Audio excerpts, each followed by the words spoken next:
Hare Krishna, Bhagavatam Shlokam, important shlokas we are learning. Today we will learn from the 6th canto, probably first chapter, 13th verse. थोड़ा ऊपर गया है. Anyway, ऐसे 6th canto, first chapter, 14th verse से आज हम शुरू करते हैं सीखने के लिए. All of you repeat after me. ओम नमो भगवते वासुदेवाय. ओम नमो भगवते वासुदेवाय। देह वाक् बुद्धिजम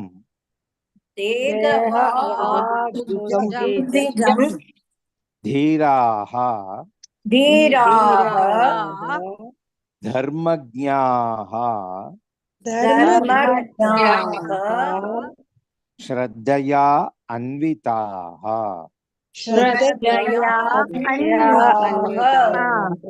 क्षिपन्ति अघम् महत् अपि वेणुगुल्मम् इव अनलः. लाइन बाय लाइन सीखेंगे. देहवाग बुद्धिजम धीराः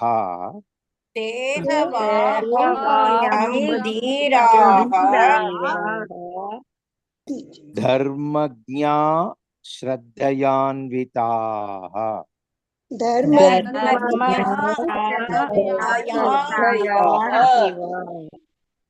क्षिपान्. हरे कृष्ण. क्षिपान्त्यघं महदपि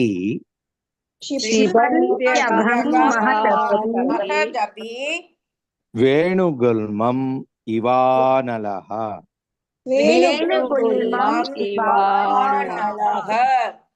दो लाइन एक साथ. देहवाग बुद्धिजम धीराः धर्मज्ञा श्रद्धयान्विताः.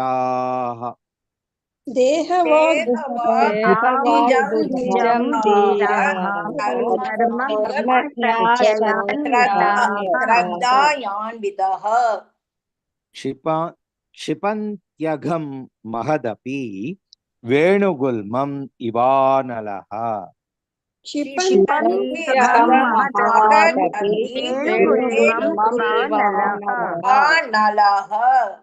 पूरा श्लोक. देहवाग Buddhism धीराः धर्मज्ञा श्रद्धयान्विताः क्षिपन्त्यघं महदपि वेणुगुल्मम् इवानलः.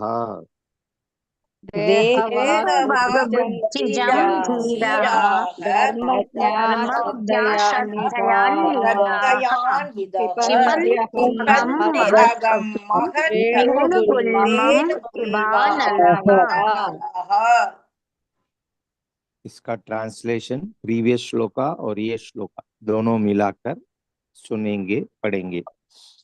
Two concentrate the mind, one must observe a life of celibacy and not fall down.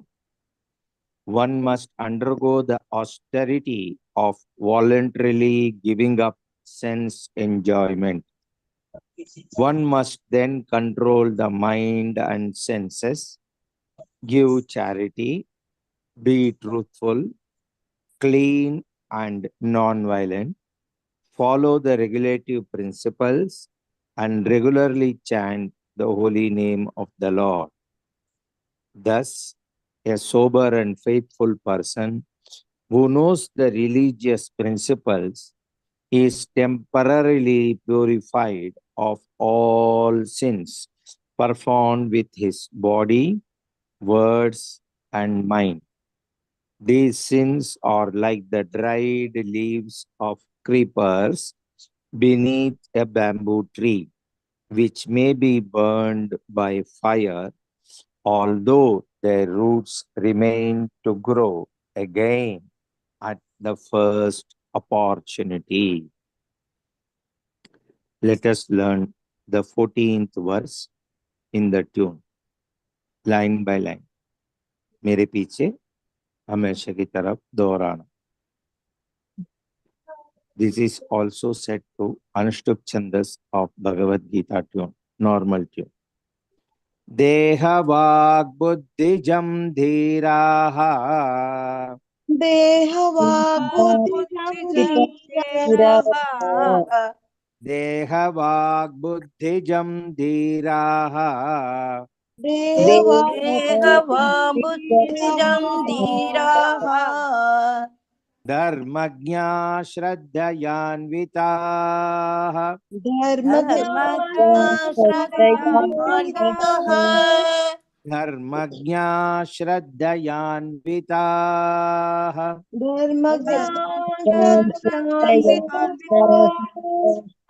क्षिपन्त्यगं महदपि. क्षिपन्ति अगं महत्तभी क्षिपन्त्यगं महदपि. क्षिपन्त्यगं महत्तभी वेणुगुल्मम् इवानलः. वेणुगुल्मं इवानलः वेणुगुल्मम् इवानलः. वेणुगुल्मं इवानलः दो लाइन एक साथ. देह वाग बुद्धिजम धीराः धर्मज्ञा श्रद्धयान्विताः. देहवा बुद्धिजं धीरः धर्मज्ञानविदः देह वाग बुद्धिजम धीराः धर्मज्ञा श्रद्धयान्विताः. देहवा बुद्धिजं धीरः धर्मश्रद्धयान्विदः क्षिपन्त्यगं महदपि. वेणुगुल्मम् इवानलः. क्षिपन्त्यागं महत्तभी वेणुगुल्मं इवानलः क्षिपन्त्यगं महदपि. वेणुगुल्मम् इवानलः. क्षिपन्त्यगं महदपि वेणुगुल्मं इवानलः पूरा श्लोक. देह वाग बुद्धिजम धीराः धर्मज्ञा श्रद्धयान्विताः. क्षिपन्त्यगं महदपि. वेणुगुल्मम् इवानलः. देहवा बुद्धिजं धीराः धर्मश्रद्धयान्वितः क्षिपन्ति त्यागं महत्तभी वेणुगुल्मं इवानलः. और एक बार. देह वाग बुद्धिजम धीराः धर्मज्ञा श्रद्धयान्विताः. क्षिपन्त्यगं महदपि. वेणुगुल्मम् इवानलः. देहवा बुद्धिजं धीराः धर्मज्ञानश्रद्धयान्वितः क्षिपन्ति अगं महत्तभी वेणुगुल्मं इवानलः. Next verse 6.1.15. Repeat after me. केचित् केचित् केवलया भक्त्या केवलया भक्त्या वासुदेव वासुदेव परायणाः परायणाः अघम् अघं धुन्वन्ति. धुन्वन्ति. अगला शब्द वेरी इंटरेस्टिंग. 4 अक्षर का हाफ रहता है. र त स न सब हाफ है, उसके बाद ये न ऐसा है. So listen properly and try to recite properly. कत्स्न्येन, न आई एम सॉरी, कत्स्नेल कार का कार्स्नेन. काट्स्नेन र त स न सब हाफ हाफ है, उसके बाद ये न. कार्स्नेन. काट्स्नेन ओके. निहारम निहारम इव इव भास्करः. भास्करः लाइन बाय लाइन. केचित् केवलया भक्त्या भक्त्या वासुदेव परायणाः वासुदेव परायणाः अघं दुन्वन्ति कार्स्नेन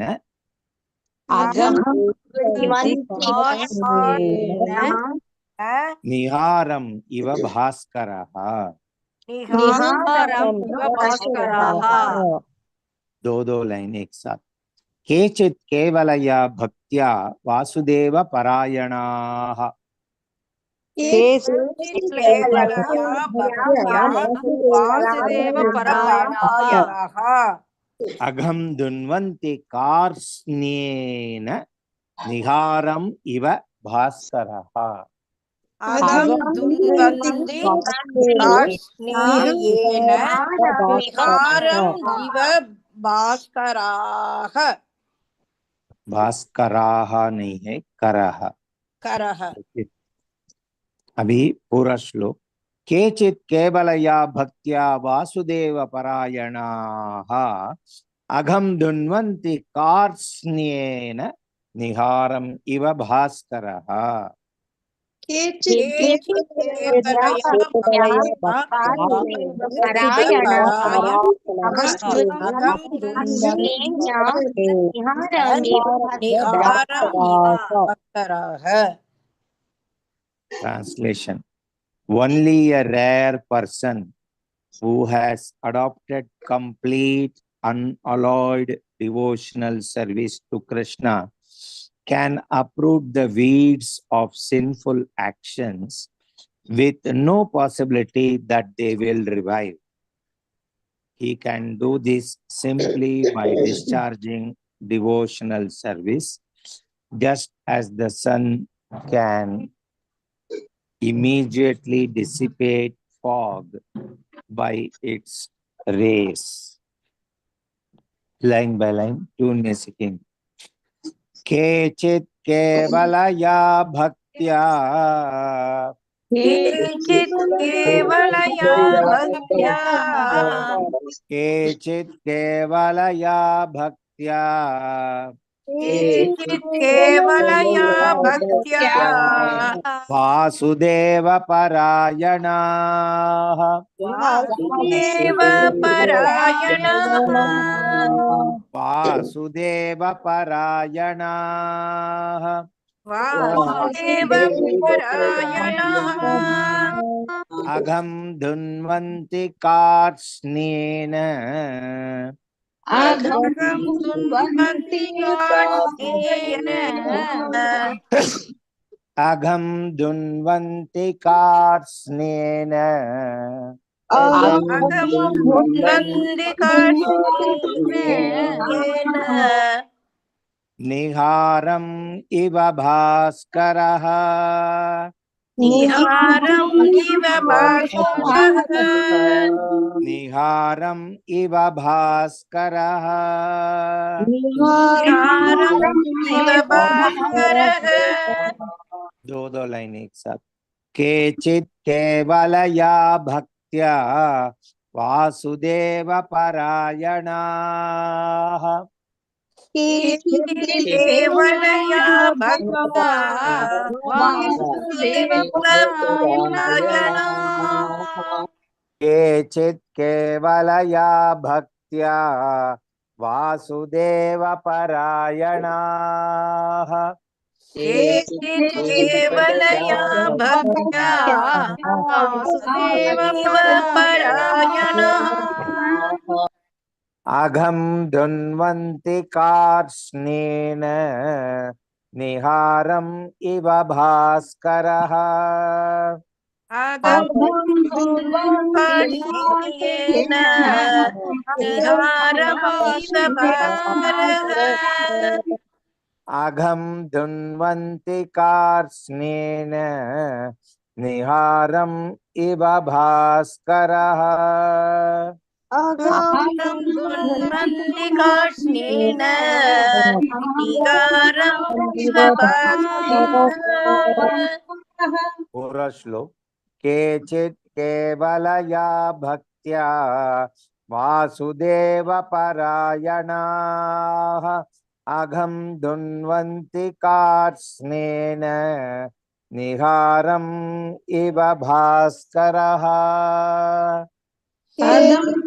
केवलया भक्त्या वासुदेव वासुदेव परायणः अगं धुन्वन्ति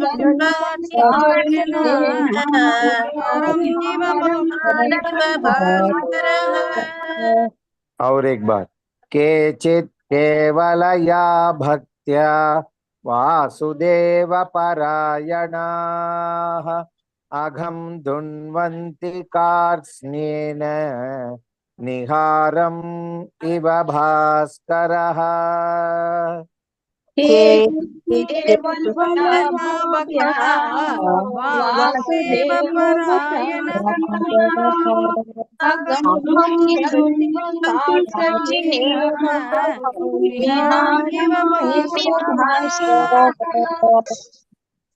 हरे कृष्णा। आज सीखा हुआ दोनों श्लोक एक बार रिवाइज करेंगे।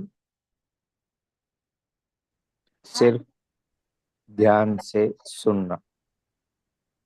6.1.14 देह वाग् बुद्धिजं धीराः धर्मज्ञा श्रद्धयान्विताः क्षिपन्त्यघं महदपि वेणुगुल्मम् इवानलः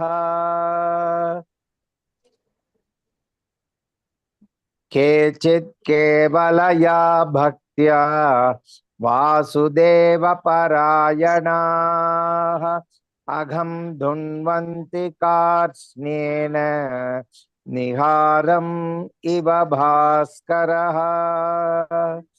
रिपीट आफ्टर मी। हरे कृष्णा हरे कृष्णा हरे कृष्णा हरे कृष्णा कृष्ण कृष्ण हरे हरे कृष्णा हरे हरे हरे राम हरे राम हरे राम हरे राम राम राम हरे हरे